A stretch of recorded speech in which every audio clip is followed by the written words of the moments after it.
Merry Christmas, Uganda. Good evening and welcome to the show.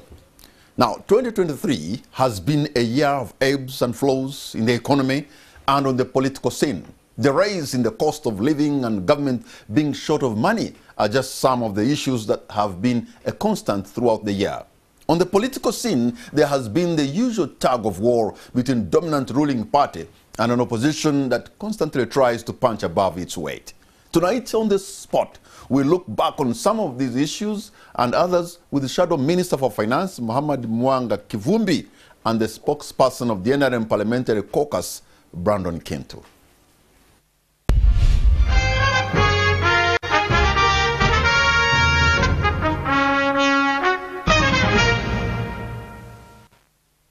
Brandon, thank you so much for having honored the invitation. A warm welcome to you.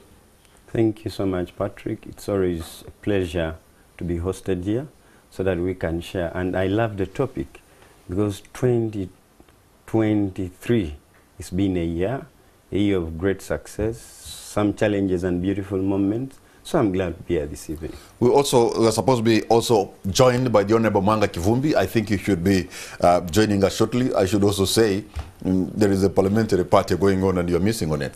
Oh, yeah. I'm sorry for that. The party started a little earlier from 4 o'clock, and some of us do enjoy the party in episodes. So probably when my time came and I had responsibility here to speak to the nation, so I had to excuse myself. But it's still going on. So you are even invited after here, we can still go and dance. I'm not a party animal, unfortunately, but yeah, I wish them well, and perhaps there is whole reason to celebrate. We're coming to the end of the year. I'm sure many people have achieved many things, and so it's in order to celebrate. Honorable Kintu, when you look at 2023, if you were to summarize it in your own way, the ups and downs, the good and the ugly, how has it gone your way? First of all, I'll start with the positive side, because I believe in a situation of positive thinking.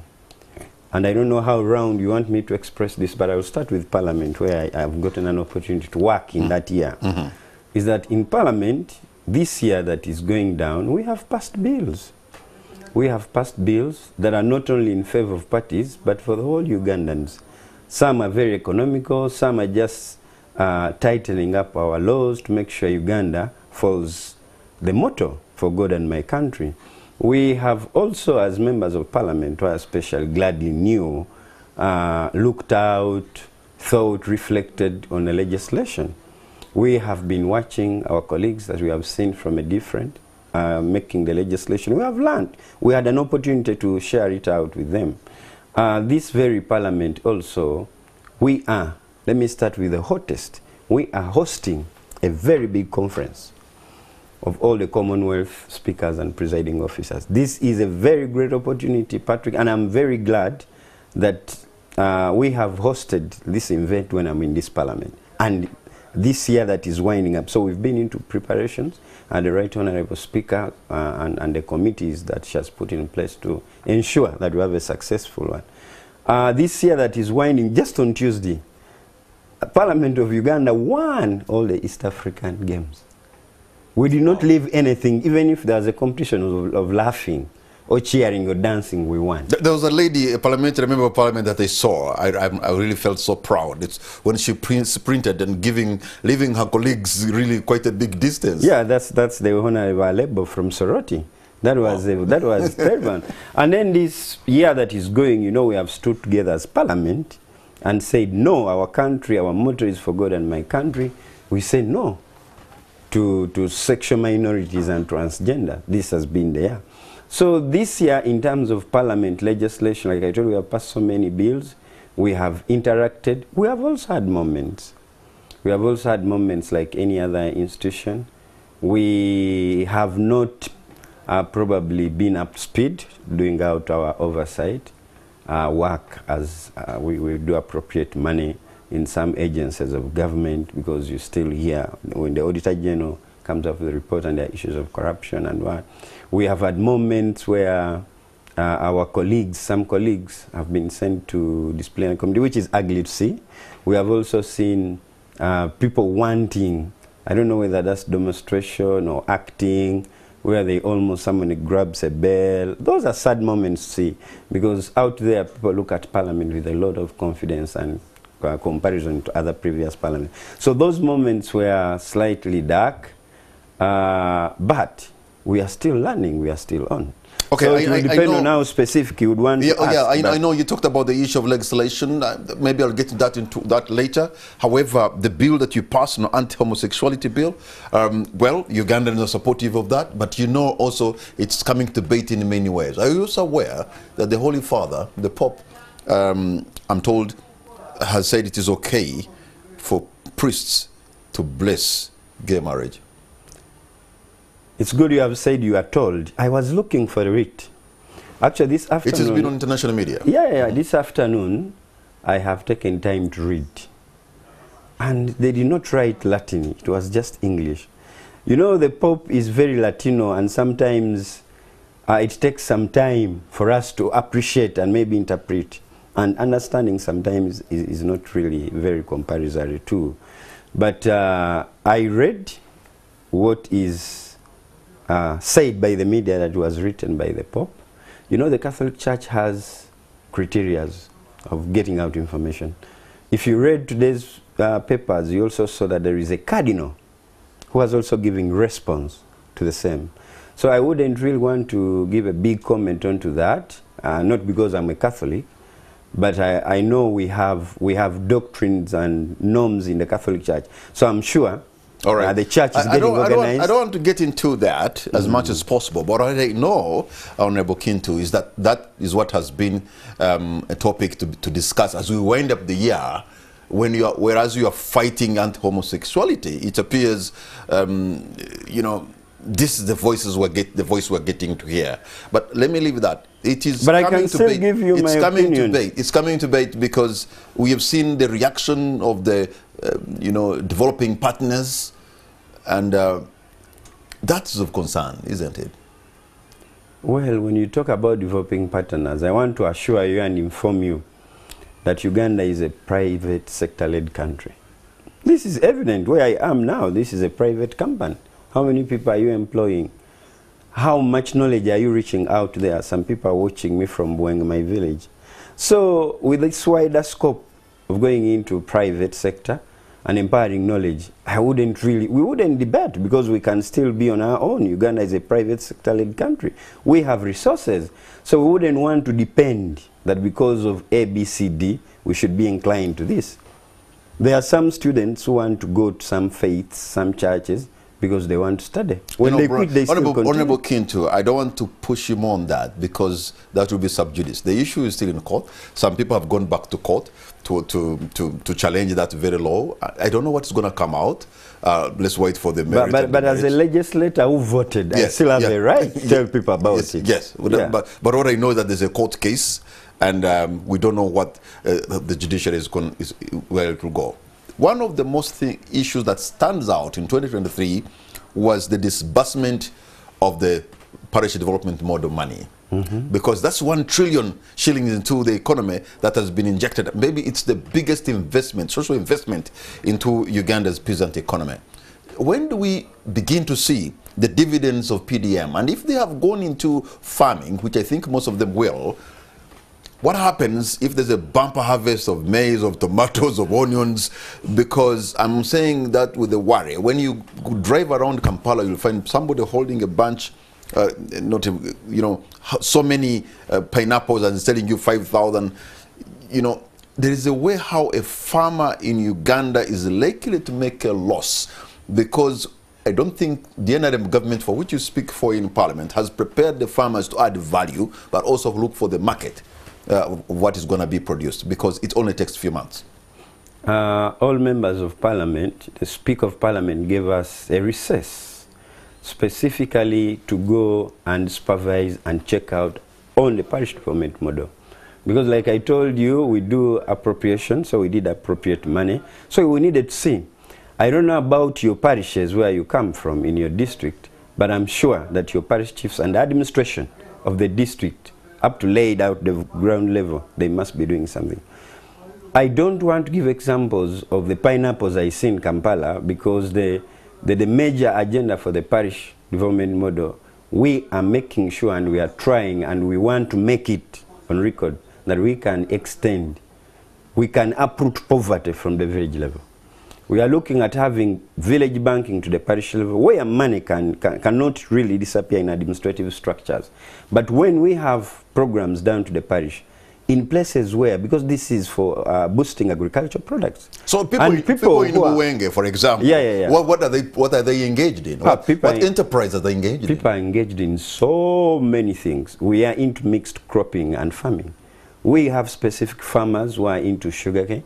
We have specific farmers who are into vegetables, quick vegetables. If you want if you ask this guy of KK Foods, he is getting vegetables from our area. So people are doing, we are into vegetables. There are those that have gone back to traditional crops. Busoga now, even coffee issues coming up. So the parish development model. 5 years ago, Neighbor Kintu, there was a bumper harvest of maize. And this happened not even government putting in money. Now that bumper harvest of maize, people made losses because the kilo of maize just go down. If you put 1 trillion shillings and people go into serious production and there's actually no value addition, what do you expect to happen? No, I wouldn't say there is no value addition. Where's the value addition? Where's the value addition in Muwanga? The problem, if I would interest you, I can take you through an investigative journey, which I can carefully take charge of it so that you can see the people in Muwanga. But you know, initially, all Ugandans were a bit excited. They would jump and concentrate on a certain activity. I remember the time of vanilla. But now we are saying we have a secretariat that is led by a very intelligent young man who has served in this country at the executive level, the Honorable Galabzi. They have teams. They have coordinators. We are first ensuring that people are not only excited because there is a project and there is money. Kamara, let's go into and start producing. Some time ago, our people were excited about these small insects that were producing lines for clothing. That died in a short while. I remember seeing my village relatives trying to do that when I was still growing. But now with the parish development model, there is training. It's fully packed, because I don't think Parliament would be such funny to appropriate money where programs are not really going on. And when we had the evaluation and we came back to Parliament, we gave a constant report. We said we are things same, where we seem that they are not going on well. Instead of criticizing and saying the other turn we did not get, they carry out research. And we have researchers. When it comes to farming, we have competent people educated and can carry out research. You know, so we want to say now, let us go for products. We're not learning personnel with the skill. We're not learning the plans, but the problem is the Ugandan plans are not implemented effectively for us to have the results that we require. Because the money has been disbursed. Uganda is largely an agricultural country. Honorable Kintu, Ugandans are now into farming. And there's 3-4 months from now, you're going to have a bumper harvest. Do you know that I'm a farmer? Actually, what took me today in Muwanga, I was checking on my farm because it's been raining. And if we would sample some people, let me zero it to Ginger actually. If we would sample research or you want to interview some people from Ginger, you'll find so many strategic and strong farmers. The only thing is that we shouldn't just jump. I gave you an example of vanilla that came. We are saying let us be best. Let us be not only saying we want to have money for now, for just from mouth, from hand, from garden to mouth, but let's have something. Can you do some farming? You sustain the market and also your home. I want to give you 2 products, Ugandan products, that you have produced so well. One of them is milk. We have struggled with finding a market in Kenya and other places. We have actually been literally on our knees. Maize. We even struggled to be able to sell our maize in South Sudan. Poultry. We have suffered selling our poultry products again in Kenya, and so is sugar. So if you cannot secure the market for raw material, for raw products, and you have not added value to what you're producing, how is that going to turn around Uganda's economy? The value addition is there because we have actually desisted from having importers. We have now encouraged people to manufacture. You have just mentioned it yourself. Where is that milk coming from? Is it coming from heaven? It's coming from farmers, especially your region. I'm trying to tell you that even getting a market, it was a struggle. Do you remember when the Kenyan members of parliament had to come and ascertain that actually the milk is coming from Uganda? You asked me about the moments in the country. Do you remember? So we are trying also to lock out some people with selfish interests. I have known in this country where somebody wanted to have the market only for sugar. So other people are dealing in market were not allowed. But we are telling you now that, I'm glad you're saying we used. So we are not going with that analogy again, we used. We want to move with the continuity. We want to have competent market. We've been having investors here coming. We have discussed as government and in organizations, in private sector, how do we get to market? And it's one of the reasons as to why we have this conference that is coming up. We are going to discuss that. So as a country that is also stable, economically that we are moving, maybe grumbling somehow into these political things, we are moving forward. We have a plan. NRM, my party I support and speak for in parliament, has a contract of 5 years. Tell Ugandans how the tomato growers of Muwanga are going to empower the onion growers of Okaberebere. No, how does that happen? First of all, the regional way of growing crops in Uganda, if Muwanga was here, is from Butambala, where I think they grow gin, I think, and some bit of pineapples. Now, if you go to Muwanga, we don't have that much land, but we are mixed cropping. I'll tell you that practically now, every district in Busoga has a sugarcane mill that is coming up. So where do you think the sugar is being sold? But you also know the poverty levels in Busoga. No, that's not even true. I don't know who makes that research. I am a researcher. You need to go and check from Uganda Bureau of Statistics. I don't need to check. I'm a researcher myself. Because I spent 15 years working in civil society. Forget about people who will sit here, have a cup of tea, send a few researchers, and they start. Who tells that Busoga is very poor? You have the poverty levels are high. No. You need to go and look from a government agency. Look into the government agency of Uganda Bureau of Statistics. Where, by the even Uganda Bureau of Statistics, where you're talking, the head is Msoga. Now, how can the head of the institution be Msoga and the region is poor? Look at all these government agencies. The chief plan of this country is Msoga, and you say Msoga is poor? That's just a story that people are just having. The spokesperson of the NRM in parliament here, I'm Msoga. So those so-called research people where I sit have been in that. I know how to make the best research that fits where I want to present.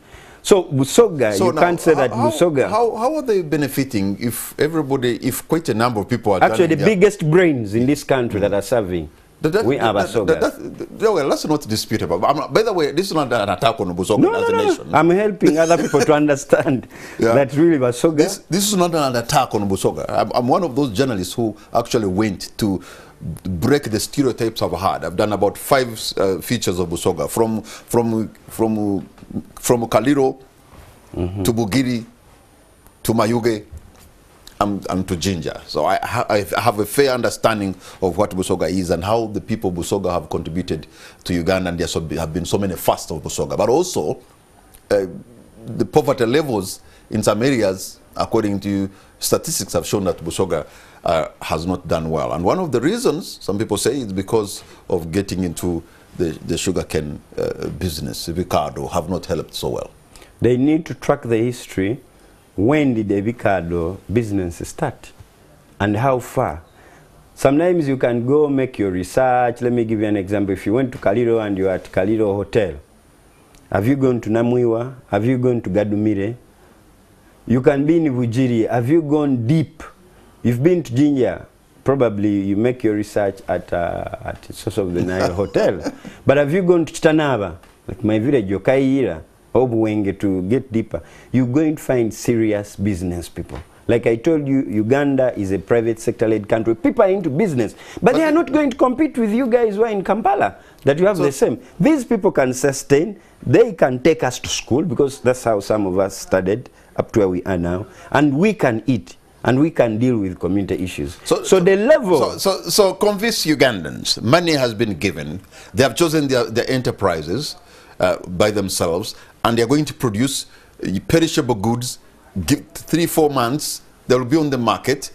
How do they earn? Because, well, you're going to have a problem, which is a good problem, of products, but you're going to have another challenge of the market and value addition. And then when they burn their fingers, Honorable Kintu, they want to get back into that enterprise. Actually, I don't have to convince Ugandans. I only have to encourage them to go. If a Ugandan who is there was not yet acquired, go and get the money for parish development model. 2, let's not worry. Why are you worrying about heaven when you have not started the process of walking to heaven? Let us produce. The markets are there. We are having partners. We have markets. We have a very big Dutch community. You know, we also have a program. Kabshenga is just close here. We have programs, exchange programs between Ugandan farmers and the Dutch farmers. I am somehow inclined to the Dutch culture, so I know we have a conversion every August. We have been taking farmers from the grassroots. The issue really is that we cannot. The issue really is that we can fail to produce. We have farmers. We are an agricultural country. Yes, we produce. Yes. What I'm asking is, where is the value addition and where is the market, Honorable Kintu? The market we have. Our products are being sold. I told you my products are sold. I am going to be extremely happy during Christmas. And then the value addition, we are also technically speaking to our people that let us go for the products that are very strategic.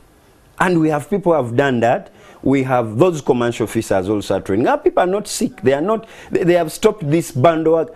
I want to assure that no one is going to be burnt fingers within the market. So we shall not just come with just this year alone, South Sudan was rejecting our products. No, that was also a political crisis. We need time to adventure. Remember, we are into East African community, and we have, through the Right Honorable Kadaga, she has stood out with this East African common market. So the issue of market, let it be a dream, stopped. We are going into a reality because this government and our agencies, we are responsible to see. Tell me that from Karambi, you have so much matoke and you don't have market. Because I even saw 2 weeks ago when I went there, the trucks that were coming out of your village. So it's not really true that there are no markets. We shall find markets. Value addition, I can agree with you, but we are adding. Yeah, and we're also looking at the addition of the products that are competing within the world. There has been almost a 25-year, process of something called the Presidential Initiative on banana. Why do you lose hope? On banana development, adding value to matoke. Yeah. That has not really materialized for the rest of the country. No. Interest yourself and find out. Because the president I know and the chairman of my party cannot enhance a program that does not go anywhere. But let's also look at the managers. People are managing this. Because the banana initiative you're talking about, I know of a certain area in Usoga where people benefited, and yet we are not a matoke growing area. So it has also to put interest and also change our mindset. If somebody watches you are saying there is no value addition, there is no market, somebody will sit and relax and say I'm not going to agriculture. But let us, you have a farmer here before you, myself, and we shall reach out people to make sure the value addition issue shall happen. Did you do enterprise selection for them, or they are doing it on their own? Now, if you want to identify what takes us forward, you don't come with it. You know, that's very ancient. Let us have a conversation. We have people, let us see. Recently, I discussed with someone who told me was a soil or something technologist. Then I asked him, what do you do? No, we're sampling and testing soils to see how best we can improve and which crops are appropriate to these soils. So we are not coming. Gone are the days where I will come and tell you, okay, you know, there's this crop, it has been tested here in Singapore, and it works. But then also, we do benchmark at different levels. In government institutions, not only parliament, but even local government, and these ministries, and those presidential initiatives that you have mentioned. And when we send these competent people to go and do benchmark, we expect to have a good Honorable result. Brandon Kintu, hold on to your point, sir, because we're going to take a break, and on the spot, we'll be right back.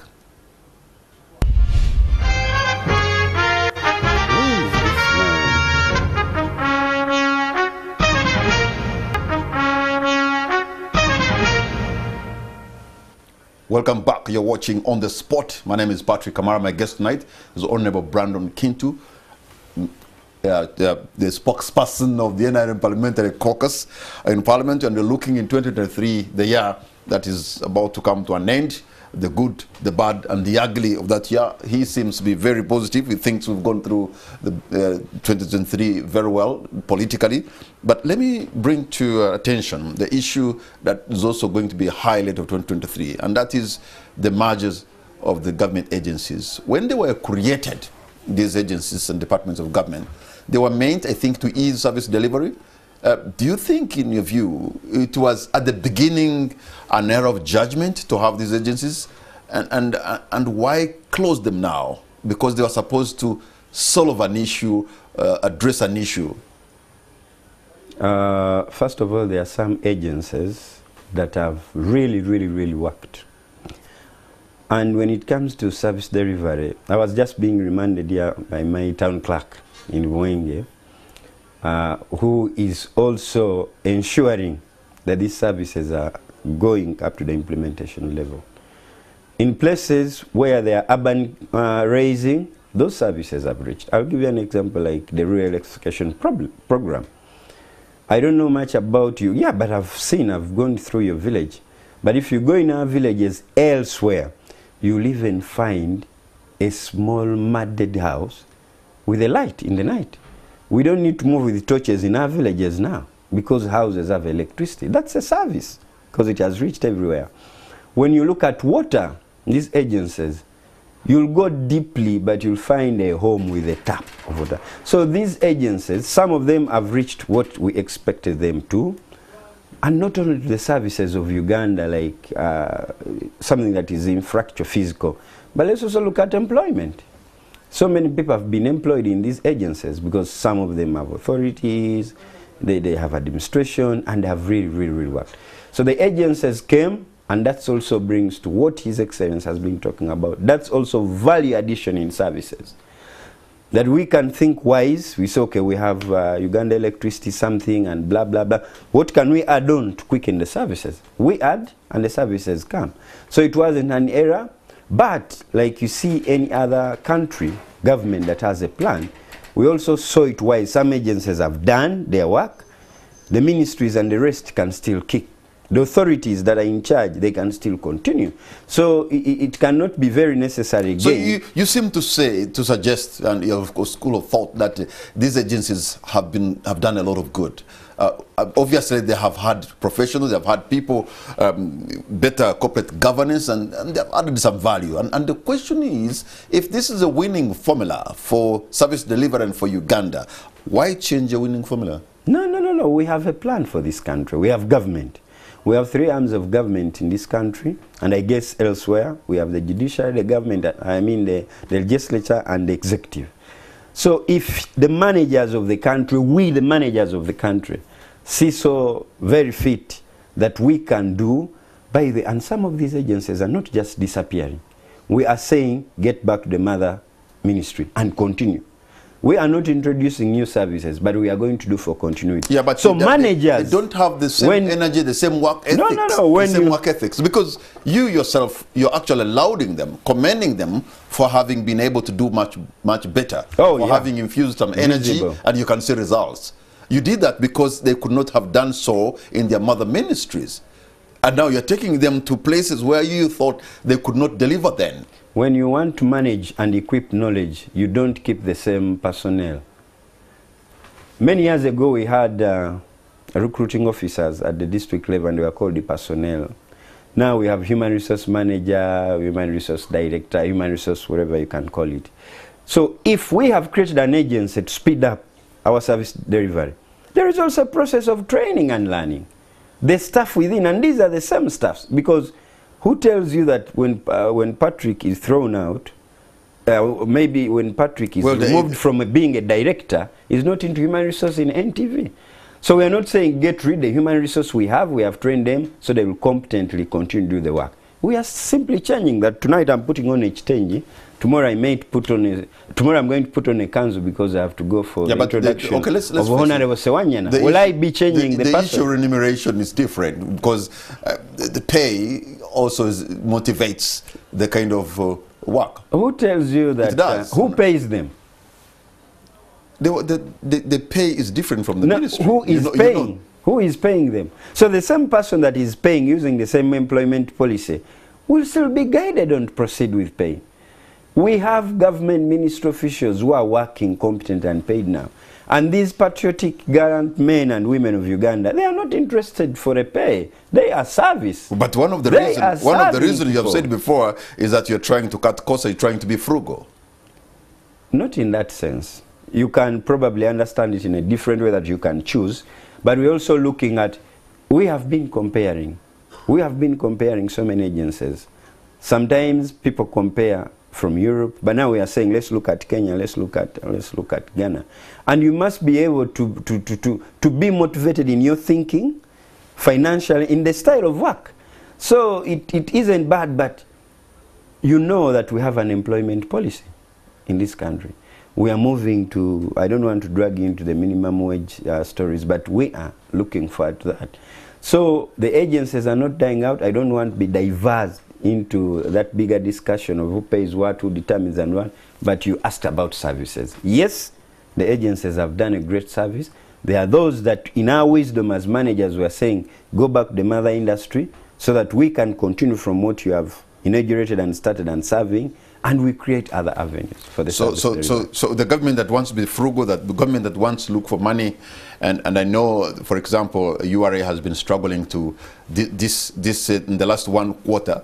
They are below expectation by about 600 billion, and that's a big deal. But you also need to pay some of these members of staff who will be getting off their jobs. So that is money that's going to I don't want the public to have that, because I have a close friend who's been working with the agency. We are not saying we're telling you go home. We're going to revolve. We are going to incorporate them.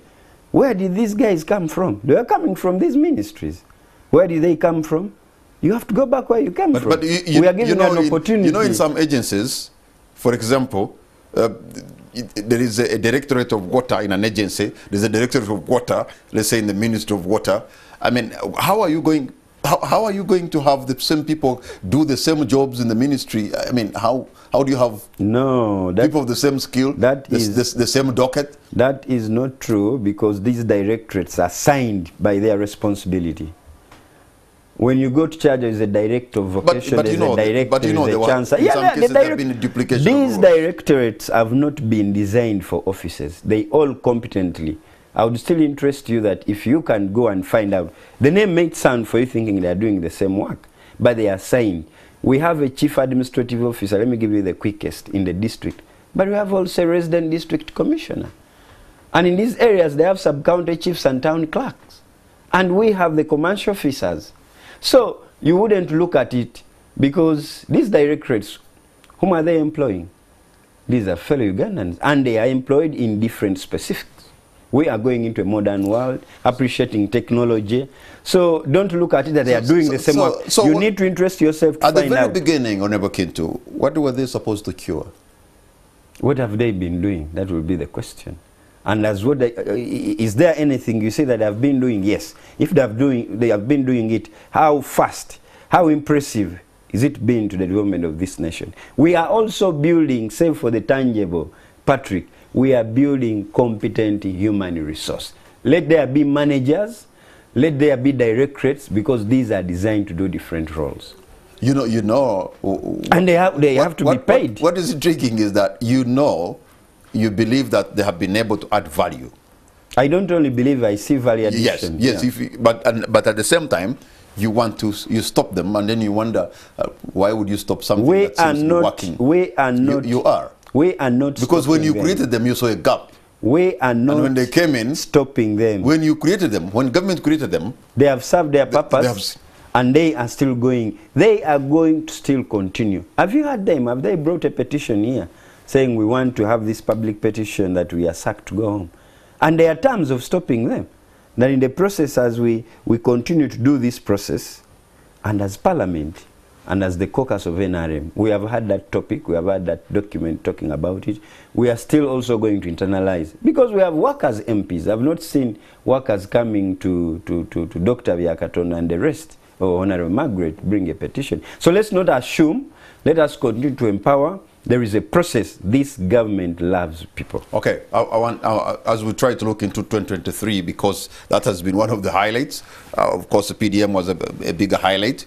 And I want to look into the realization of the oil coming out of the ground and Ugandans starting benefiting. Because as we enter 2024, we shall be living with only 1 year to realize that oil gets out of the ground. I know Tanzania seems to have moved a great deal. The project affected persons, almost all of them have been compensated. For those who opted to be built houses for them, that has been done. And maybe 100 pipelines to build 100 kilometers have been delivered in Tanzania. It appears Tanzania, even though this is a joint project, is quite far ahead than Uganda. Are we likely to hit the target like we expected to do of 2026 at this space? Yes, we are. And in these years that are going down, this very year, we also passed the bill that is in charge of mining. We have seen a couple of institutions in Kampala, and I think university, where people have picked interest. You know, that's all preparing. They have picked interest. I don't know why you haven't picked interest to go and study oil, gas, because so many people are doing that, petroleum. If we do not have these resources to empower and lift and emphasize, these courses will not be there now. We have a competent ministry that is handling. We have regions where you come from. If you haven't visited your area of recently, you've been busy in Kampala, please, Patrick, this festival season, take leave. You go and see so that you can come and tell us. Just let me ask, because almost $12 so shall we billion reach? Yes, we will. We have also just signed agreements with those countries you are talking about, and we are in the process. Okay, bring us to speed in an understanding from the parliamentary perspective on how much of the local content is going to be exploited, because $12 billion or more that's supposed to be injected in the oil and gas sector, it could also be possible that much of that money goes back to Europe. Why? How do we retain it? Why? Why would you think that way? Because we are in an industry that is technologically advanced, that requires highly advanced skills that we don't have. Who tells you we are not developing that capacity? We are developing. We have younger Ugandans, men and women, who have carried up into technology. There are so many things that are happening in this country in terms of technology that probably you've not interested yourself to visit and see. So that shouldn't worry you that the money will go. We are going to reinvest in our country. Do you know a place called Makutu? Makutu is in Bugweri, where the Honorable Katuntu is the Member of Parliament, and it's in Busoga. What we are talking about is happening in there. And I don't think Makutu is somewhere very far from the world. The local people are involved, and this was a mineral, a good, or something that was found locally within. So people have come. So in terms of technology advancement, we are developing. We are very serious. That's why some people got a little disturbed when my chair of the party was emphasizing on the science and technology. That let us also have a proper wave for the scientists. It is easier. So that one shouldn't worry you, because we have put mechanism and we are developing. Uganda is moving very, very steadily and fast. You know, in the oil and gas sector, if you followed the chairman of your party, his initial idea was actually to build a refinery. In fact, the pipeline for him was a compromise. But now the compromise has become the main thing. I am sure your chairman must be frustrated, because that was not the original goal. As we speak, there's no one to build a refinery, there's no money for the refinery, and the compromise is the real deal. That's not true. Because that's what he said. That was the compromise. He was not in for selling crude at the very beginning. I'm telling you, we have management. Give us a chance. Give the managers we have put. We have timeline. We have people who are working day and night. And that's why somehow we have also restricted free entry sometimes these places, because people can blow it. People can go into activism and start giving people negative energy. But there is a government. We have ministry. We have experts. You wait, ask me that question when we have come that lane, that way is it. We have also learned a trick, that everything here is politicized. So there are certain things, since we are the managers, chief planners of this country, we are not talking about lipstick, Patrick. We are not talking about boiling mandazi or katogo that you can eat at Dowington. We are talking about a resource that implies science. Now, why would you be interested to know? Hey, why did the pipe be? We are saying we have a ministry, we are saying we have competent scientists. Yeah, because we are moving to that. Just wait. You set timelines and deadlines and you fall flat. We have not expired. We are still here. Uganda is still It isn't, but when you have failed in your own timeline, and some of us were still. When you have failed in your own timeline, then you haven't delivered. There are so many timelines. There are so many timelines you have set and you have failed. Do you have introductions in your village? There are so many timelines you have set. Do you have introductions? As the NRM government. Patrick, do you have failed. Do you have introductions in your villages? When you set a timeline, I'm asking. You will set dates that Patrick is going to introduce a third wife on the 20th of October. Probably something occurs. You're not going to get a microphone. You set another date. And I told you the timelines. We are not dealing with things of brewing malwa that you have 3 days and then it will be ready. So it's something we are looking at. And even these countries that you guys refer to, they take processes. I went for benchmarking in Egypt to see how the army is advancing in technology. And there is a process. So appreciate. Let my chairman go through a process so that we can give Uganda the best. You know, your chairman had the vision of building a refinery 3-4 years ago. Has the vision gone away? First, before you even get into what, 3-4 years ago, you identified somebody, even signed a contract to build the refinery, but that fell flat. If you remember the story of the RT Global. No, I do. I was here. Of RT Global. But the vision bearer is not gone. Yes, but the vision bearer is still here. But so for you know, according to government, by now we should be having actually oil on a pumps. But that has not happened. Now, but part of government, it's me, and I'm telling you, we are in the process. So if the government has not, government is here, because I sit in that arm of government. We shall give it priority. We have looked at it and we want to have very proper arrangement for this. So, and the vision bearer is still around. So now, COP28, or the Conference of Parties just ended in Dubai, was talking of, you know, transitioning away. Of course, they wanted to say phase out. Does that worry you, that when Uganda is taking baby steps in building, exploiting our fossil fuel, the world is actually exiting that stage? I don't know what you mean by baby steps. But we are beginning. No. We're just beginning to walk. That's the fact. But NHL who starts to walk still walks. That's what I'm saying. We're just beginning to walk. And it's not true that we are. But when we're beginning to walk, the world is trying to close that door of fossil fuel. Does that concern you? Well, we have things of diplomacy. And we have lined how such matters are being handled. So it will be very wrong of me to say that it worries me, because we have not stopped. If we have started walking, let us walk faster. There are kids that can walk at the months of 8. There are those that will go 2 years walking. So that one should not worry an independent state like Uganda.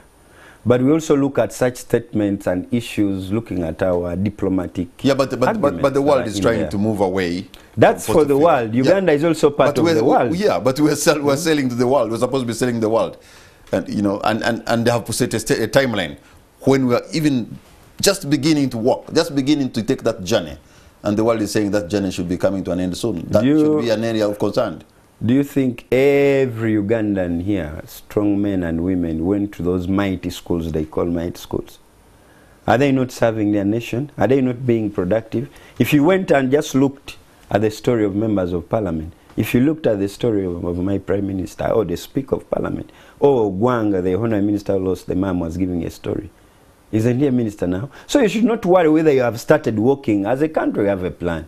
Whether they close your way that you can't pass where they are to go to Liantonde, you can create another way to work. I want to assure you. I don't know whether I have not asked the question right. No, you have. You seem not to have gotten it right. No, I have the question. I'm saying that but I don't want to have a mind. I don't want to answer it in a mind that we have started working the way you bring it, so we should be extremely dependent and say we cannot do because they are closing. They are telling, baby, stop there, you can't continue. No. There should be always ways. And I referred you to our diplomatic bilateral arrangements as a country to this, because we didn't just go there by mistake. There are processes as to why we are members. And yeah, but the world. But then also what I want is talking about stopping the emissions. Let us. And so the industries that are responsible for emissions should be winding up. Let us not. That's the conversation in the world. The conversation can be a conversation. We are having a conversation here. Tell me how bound it is to any decision.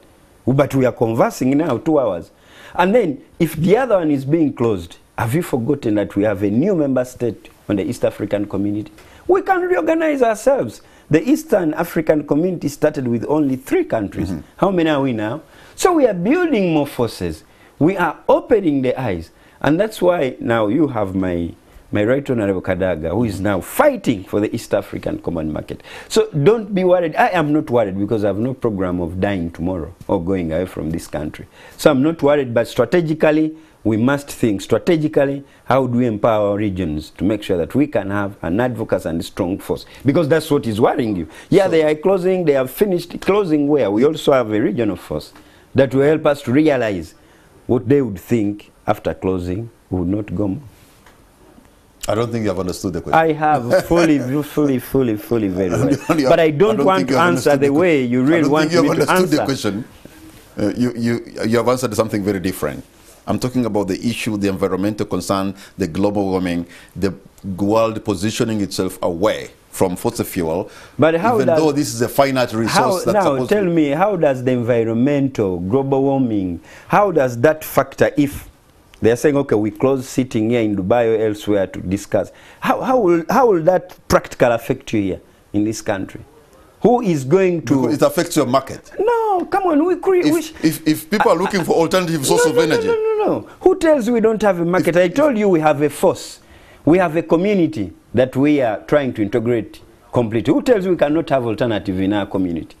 Who says we have to get it in the Netherlands or Europe or Dubai? I think now that's when you're beginning to answer the question. No, I have answered, but I don't want to answer. You're only beginning to answer it now. I don't want to answer in the way you want me to answer, because I come here with my head. So, if the other side they can't, we can find a way. And I was telling you actually, I asked you a question. You can think about the regional market. Why not? Okay. We're not only thinking, but we have the East African Common Market. So, I wonder... And that's why we're also building roads. Some people can maybe relaxingly, I want to use the most polite word, say, why are you connecting? Why are you connecting roads from here to Congo?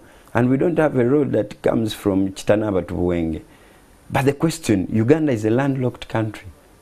Where are you going to sell? You've been asking me about market here. If we don't have infrastructure to access our neighbors, and I told you we have just gotten a new friend of the East Africa. So don't worry about walking out. We shall build our forces. We shall answer all those questions. Okay. We cannot wind up without looking at... Uganda scored big deal to be able to be chosen to host the non-allied movement conference coming to Kampala just next month. And of course the G77 and the others you have talked about. But how do we prepare ourselves to be able to benefit from NAM? Because I'm asking this because it looks like we did benefit as much from CHOGM like we did. Actually, when CHOGM ended, some high government rank, high name recognition people actually ended up in Luzira. How do we avoid the problems of... I don't know where you were living during CHOGM, but I was here. And one of the achievements I've used this evening when I was coming from SETA, that road that goes through the Mata Shrine. Those were preparation. There we are preparing now. The infrastructure development changed a lot. Unless you don't really see, but if you live in Kampala like I live in Kampala, Honorable Kintu, then the infrastructure I would expect so you now the infrastructure is deplorable. I would be expecting you to give testimony that at least such and such, these places, so many things change. But I'll leave CHOGM. Let us talk to this in Kampala are pathetic. First of all, this is a function for the Speaker of Parliament, because she is hosting the speakers and presiding officers. I've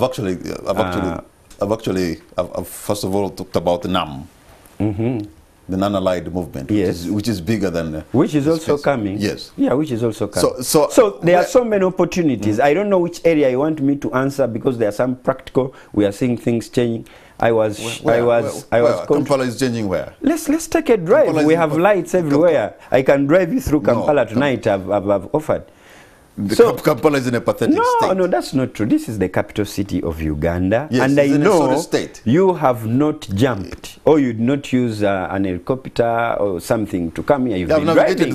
You have driven to the side. In fact, I should refer you to the tweets that were recently sent by Deputy Prime Minister and the Minister about the roads of Kampala, how they have become impossible. Sometimes you wonder I have eyes. I don't want to. I can treat because I'm very good at social media. So I don't want to trust my good brains into reading what people have done tweeting. And we need to verify also the accounts whether this is real. Yeah, the roads of Kampala are pathetic. Now, when it comes to construction, I don't even know. I don't want to blackmail people, but you know the history of Kampala and its administration. But as government, we've even went ahead to ensure that we have a full ministry in charge of Kampala Capital State Authority. The leadership is there, they have budgeting. You can call them and ask them why. But I know the roads are being worked on. And the roads, by nature of our geographical location, the roads can break down and they are being repaired. It will be very uncertain of you. You need to go. The roads have been neglected for ages. Yes, you're trying to work on them now. I live in Kampala. 2 weeks or 3 weeks before NAM comes here, you know I live in Kampala and I don't just jump, I drive on these roads of Kampala. And don't only think that there is no, I don't know how many times I've told you about management. If you're driving a V8 NRM provided kind of car, and some of these, then you may not understand our worries and our pain. I told you I'm a businessman, so I sometimes walk with a board at the doors of people selling my bread, so I don't use the car. But I want you to appreciate that we have a road network. This government has a national road authority that is in charge of all national roads. And from that level up to down, we have roads that are responsible to different government agencies, local government, sub-county, district, and here the city council. So I've just realized that you probably don't see, I want to drive you in Kampala after this talk show and start showing you Kampala. So we are making repairs where we have been disturbed by rain. Probably our engineers in the Ministry of Works are also trying to say how do we manage, because I know you rush to the industrial area where water sometimes flood. But we are working as government. So asking, if you want to say that do you wait for NAM, do you wait for this conference to start? When you have a visitor, you get prepared. I know you'll even be nodding your tie nicely because you also, as a very credited journalist, you're the infrastructure in Kampala is poor. There's no debate about it. No. In fact, the people listening to you and those who are watching you, no, people are just wondering. They can think that you are not an honorable man in telling the truth. No. Some people are wondering where you stay because we have both been driving. I left Ginger at 7 o'clock. And I've been here on time. Where have I passed? Have I passed in the roads in Kampala are pathetic. No, the roads are I want to put it to you. The roads are ready for repair, but you're also telling somebody who is in leadership. So I see. And my role is to make sure my government gives very good services. So you can't tell me, you drive. You try to drive. I think tonight. Where is Chanja? Where is Nigeria? I think tonight you have a deficit of truth. I'm asking, where is Nigeria? You're lacking in truth tonight. Where is Chanja? Is there Chanja in Kampala? Is Kampala Road where in Chitugumo, Fort Potro? But there are some repairs that go. Even you need to spice up your wife and take her for dinner after 20 years. Kampala is not only... Kampala Road tonight actually even has no lights. You have said Kampala Road. The roads in Kampala are pathetic. No. They are pathetic. I want to be here categorically tell people of Uganda, we might have some hiccups, we are repairing, but don't divert. But it's also our responsibility to show you people that are not seeing. Because I've asked you a question which you dodge. I ask you, where is Chanja? Is that outside Kampala? Where is Buziga? Is that outside of Kampala? And some of these roads, and making a road, still I remind you, when you are constructing a road, it's not waking up and get poles and you constructing a roof on a pit latrine. There are processes. There is a quality. That's the process. That's why competent. That's the process you have failed. Engineers are engineers. That's the process you have failed. There are so many brigades that are into completely You have not delivered roads as required for the people of Kampala, and our city is in a pathetic state. In fact, the city, which is supposed to be the door of the country, that's supposed to give somebody an impression when they first come here, it is embarrassing. We have government. Honorable Kintu, We are working. Kampala is embarrassing. You have made Kampala your is statement from Kampala is the outside, from the fourth side of how you look at things. I want to interest you to start driving around what they call Kampala and its metropolitan. I know we have some roads that were poorly. I don't know why it's very difficult for you to understand that making a road is not as easy as serving yourself soup to drink. We need a lot to make sure that the roads we do construct take longer. Those roads are being repaired, and I want to bet you that in a few months, you'll come here, you'll be the first person. And I think that you will give us a standing applause. I would want to have a pleasant, and that's why the repairs I would want to have a pleasant surprise. Honorable Kintu Brandon, I want to thank you so much. What's going to be your concluding remark tonight? First of all, I want to request and ask Ugandans encourage, let us use all these opportunities of these international conferences that are coming. And I want to remind you that if we do not have such infrastructure in place, these other countries will not recommend Uganda to host. So that means we have capacity in the roads and the rest. And then we have a government. Forget about the Patricks who are giving statements of lamenting, let us work. This is our country, this is our responsibility, we shall deliver. Maybe the very last remark, Patrick, you know we are celebrating the birth of Christ, but I would implore you to celebrate reasonably. Let us celebrate reasonably, let us keep watch, let us not be too much excited, let us have that Christ born in us with a very great sense of responsibility. Patrick, the Honorable Gwang lost the mother, and tomorrow we shall be going to Amuriata to see our mom off. So we think of you, and we are standing with you. Honorable Brandon Kintu, the best of Bwenge. Thank you so much. That's a very great town. Thank you so much for the time you've given us, and thank you for having added value to our platform. On some areas we have not agreed, but we disagree in some cases with respect.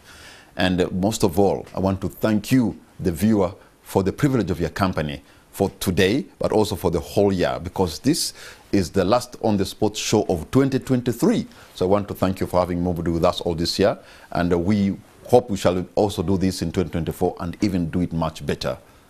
Good night, and God bless Uganda.